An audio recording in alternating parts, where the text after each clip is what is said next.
A long time ago, like 1 year ago, on this channel right here, Holland Marauders, I dropped what was some loosely inspired by the fastest recap in sports recap of The Bad Batch Season 1. With The Bad Batch Season 3 coming up, that means that we need to do the same for Season 2, but slightly different this time. It'll still be fast, so try to keep up. Here's everything you need to know about The Bad Batch before watching Season 3 in just a few minutes. The Bad Batch first showed up in the Clone Wars Season 7 with their own arc aptly named The Bad Batch. There have now been 2 seasons of The Bad Batch so far.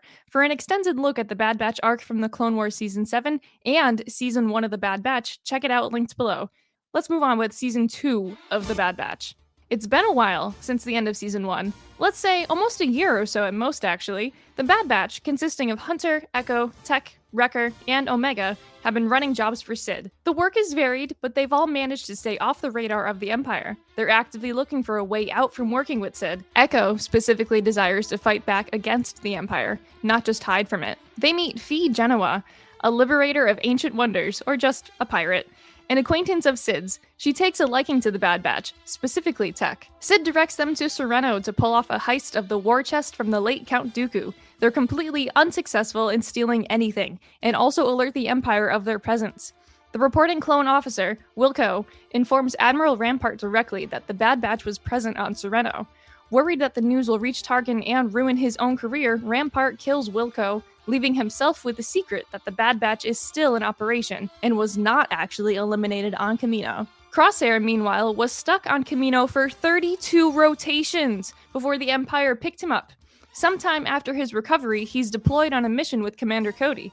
Cody is sporting a brand new paint job, gray instead of his usual yellow. He's also very surprised to see that Crosshair is still with the Empire, as he was aware that the rest of his squad defected. Together, with the small squad, they are deployed to Desix to rescue the new governor previously sent to seize control of the planet. Desix is a formerly separatist-aligned planet governed by Tawny Ames, an acquaintance of Mina Bonteri. Crosshair ends up executing Tawny Ames, and thus securing the planet of Desix for the Empire. Upon returning to the barracks on Coruscant, Cody expresses his doubts of the Empire to Crosshair, and by the time Crosshair is deployed again on his next mission, he learns that Cody himself has deserted. Hunter and Echo take a job delivering Nerf nuggets. No more is given to us about that. Sid requests Wrecker and Tech's help to provide her with some backup on another job. Omega goes with them.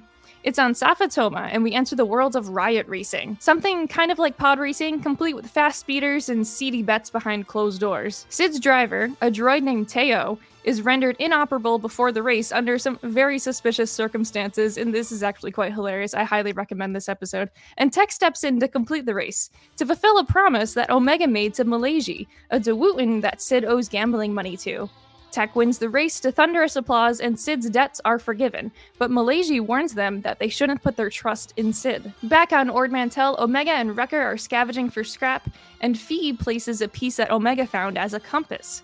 The group travels to Skara Nal in the Kaldar Trinary system. Phee speaks of a legend of Skara Nal and about a treasure called the Heart of the Mountain. They explore Skara Nal. The direction they head in is completely scorched from an unknown reason. They complete puzzles, getting lost in traps, and are separated from each other along the way. Eventually, they find the Heart of the Mountain treasure, but removing it awakens a gigantic mech robot. Seriously, what was this? This was some gigantic thing that they never talked about again. But anyway, they are trapped inside and unable to get control of it until they put the Heart of the Mountain back, which causes it to self-destruct. They leave empty-handed on a mission again. But hey, at least everyone survived. On another job for Sid, they run into a young Wookiee. He's slated to be sold into slavery. He's apprehensive about the clones at first, and as it turns out, it's because he's the Wookiee Jedi Gungi. The Bad Batch rescues him from his captors. Gungi was trying to return to Kashyyyk, a place he hasn't been to since he was born and can hardly remember himself at this point, but he knows that it's home. The group agrees to bring him back home. On Kashyyyk, the Bad Batch assists with a tribe of Wookiees to fight back against Trandoshan raiders. Gungi stays behind with the tribe on Kashyyyk and thanks the Bad Batch. The Imperial Senate has declared the destruction of Kamino as an act of nature. It was an unprecedented storm. There is no mention that the Empire destroyed Kamino itself. On the floor of the Imperial Senate, the Defense Recruitment Bill is being presented by none other than Rampart. Clone troopers are being phased out due to their rapid aging and being replaced with recruit stormtroopers. Senator Rio Chuchi inquires about what will happen to these phased out clone troopers, as they are people, and not droids who can simply just be turned off. This all sets her off into a further investigation about the future of the clone troopers. Senator Chuchi meets with the clone soldiers directly to hear their perils. She learns of one, Slip, who has first-hand information about the destruction of Kamino, and also warns that Rampart isn't all who he seems. Slip goes into hiding, but remains in contact with Senator Chuchi. Chuchi meets with Rampart to gather more information about this defense recruitment bill. She questions him directly about Kamino. That caused the cities of Kamino to fall. How is it that you survived? He claims he was off-world during the storm, and that's how he survived. And the loss of the Kaminoans is a great tragedy. Chuchi meets with Slip again. She requests that he testifies before the Senate to present what he knows. Before he can make a decision, though, he's executed by a masked assassin. Chuchi flees with her own security, both eventually falling at this assassin's hands. Then, the assassin is suddenly stunned by none other than Captain Rex, who was only there because he was supposed to pick up Slip to take him off-world. This assassin turns out to be a clone trooper. Rex calls the Bad Batch for backup. They come to Coruscant immediately. Slip left a copy of the recording of the destruction of Kamino back on Rampart's Star Destroyer. The Bad Batch works with Rex to recover this copy of the recording. Meanwhile, Omega goes with Senator Chuchi to the Senate while the boys work on the heist. They steal the recording, escape, pass it on to Senator Chuchi, and she presents the destruction of Kamino live to the entire Imperial Senate. Palpatine rises from the Senate floor finally and condemns Rampart, immediately placing the total blame of the destruction of Kamino as Rampart's personal agenda, not an Imperial directive, and also placing the blame on all of the clone soldiers who acted blindly in committing this, proving that they are not fit to continue using them as the Imperial Army. The Imperial Defense Recruitment Bill passes immediately after, the Stormtrooper recruitment officially starting. Usher in a new era, heralded by the Imperial Stormtrooper. After all of this, Echo decides to go with Rex over continuing to travel with the Bad Batch in order to do the most he can for the rest of his brothers. It's heartbreaking for the rest of them, but they know it's what Echo must do. The remaining members of the Bad Batch, Hunter, Tech, Wrecker, and Omega, go on a few jobs together, usually ending in a failure.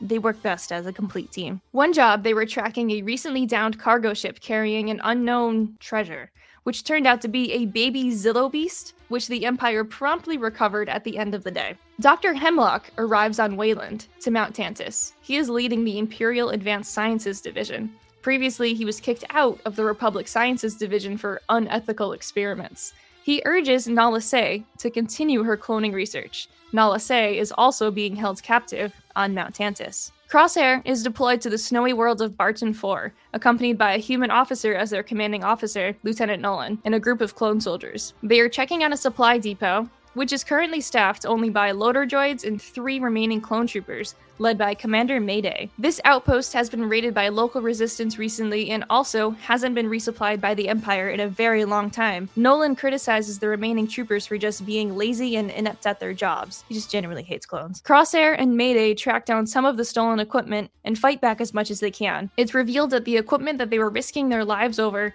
and Mayday lost his entire squad for was just future stormtrooper armor. It's not clone trooper gear. Crosshair and Mayday make it through the night, but just barely. They arrive back at the base the next morning. Upon arrival, Nolan criticizes them further as Mayday dies in front of them. Crosshair has had enough and shoots Nolan before passing out himself. Lieutenant. When Crosshair wakes, he's faced with scientist Emery Carr, back on Mount Tantus now, and she tells him that if he cooperates, he might survive. Look, I really can't do this episode justice. If you watch at least one episode from Season 2, just make it The Outpost and have a really good long cry. Meanwhile, Phee brings the remaining members of the Bad Batch to her sanctuary, the island of Pabu. It's a simple life on Pabu. It's a really nice place to settle down. Of course, a once-in-a-generation groundquake and a tsunami happens once they're there, but the Batch assists in the rescue of all the island residents, and they're seen as members of this community now. Tech gives Omega many flying lessons while they live on Pabu. Echo eventually comes by to visit them, bringing intel for Tech to analyze from a recent job with Rex. Rex's crew hijacked an Advanced Sciences Division ship, which was headed for Mount Tantus before they rescued the captive clones on board, including one Captain Hauser. The Bad Batch learns about Dr. Hemlock through Tech's analysis of this data. Crosshair is able to get a message out to the Bad Batch, Plan 88, before he's cut off. Dr. Hemlock unleashes the equivalent of a nuclear fart, and so the torture continues for Crosshair in the hands of the Empire. No, really, it is like a nuclear fart. It's some weird poisonous gas that Hemlock has an immunity to. This guy is so interesting. I can't wait to see more about him. Diabolical. but I can't wait to see more about him. The Batch received the message from Crosshair, Plan 88, the Seeker, meaning they're being targeted and need to hide. Unfortunately, the rest of the message was cut off. Crosshair intended to say Omega is being targeted, but that piece of the message never made its way to them. Collectively, they're unsure if it's a trap or not. Tech is the voice of reason of wanting to pursue this lead and make an attempt at rescuing him. Through some research, they learned that there's a meeting on Eriadu of high-ranking Imperial officials that Hemlock will be in attendance at. They plan to not crash this meeting, but to just plant a tracker on Hemlock's ship to lead them back to Mount Tantus and potentially rescue Crosshair. In the process of this journey to Eriadu, Saw Gerrera appears, and of course, he has other plans. His plan is to blow up the entire Imperial facility with this High Council, including Hemlock, Tarkin, and Krennic, amongst other Imperial officers. As this facility is now under attack, the Bad Batch nearly escapes on a tramcar system, but in the process, Tech falls from the cars. The Batch believes he's dead. Wrecker and Omega saw him fall and disappear into the mist. Back on Ord Mantell, Hunter, Wrecker, Echo, and Omega are recovering and in mourning, but it's not quiet for long. Sid sold them out to the Empire, Hemlock himself appearing to capture them all. He taunts Hunter with Tech's broken goggles. In the process of trying to escape Hemlock, Omega is taken captive and the rest are left behind. Hunter, Wrecker, and Echo leave Ord Mantell, no longer welcome there, and no longer allied with Sid, and without Omega. Omega arrives at Mount Tantus, captive. She sees Crosshair for the first time since Kamino. Emery Carr also appears, telling Omega that they're actually sisters. And that's Season 2. Season 3? Well, we're about to find out. Catch our recaps for each episode of The Bad Batch Season 3 as they're coming out, only on the Holonet Marauders.